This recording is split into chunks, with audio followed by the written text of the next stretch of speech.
Look to the Paris Conference on climate change.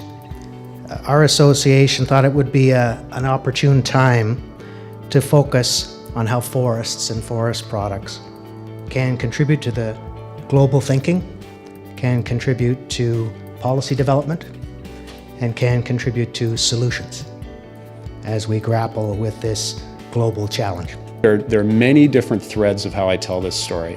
Sometimes it's about how beautiful wood products are. Sometimes it's about, the fact that it's a renewable resource. But fundamentally, for me, the reason I've become so attracted to the use of wood products is about the carbon story of wood. When it comes as an architect to building, I have a choice. I can choose materials with high footprints or materials that actually store carbon, like carbon dioxide, like wood does. Again, and I'll just emphasize this point, that the forest sector contributes to climate change mitigation through its forest products, but I think probably more importantly in the long run, that adapting forests to climate change through forest management is probably the most important thing that can be done by the forest sector to address climate change.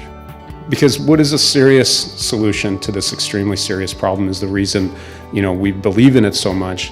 And again, just summarizing, building more in wood reduces our energy, reduces CO2 emissions by not using those alternative materials. It stores carbon, of course, moves to a renewable.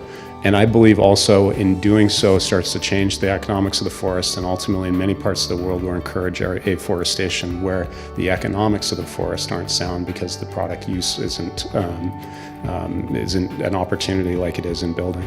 So on every metric, as I compare as an architect, steel, concrete, and wood, wood becomes my most sustainable option and my best carbon option. So that if somebody doesn't do something about stopping climate change, what we do in the forest is going to be a little buzz on the edge of the destruction. So, I have moved to try and do something to limit warming, to ensure that some of the things I'm going to talk briefly about today and some of the things that we're working on as an environmental community with the forest industry, that we actually get a handle and put up, have a space for forests in the future that isn't just watching as Rome burns. So if there's one message you take away from today's discussions, is that well-managed renewable forests store carbon, and forest products produced from forests can be a substitute for materials with a heavier carbon footprint.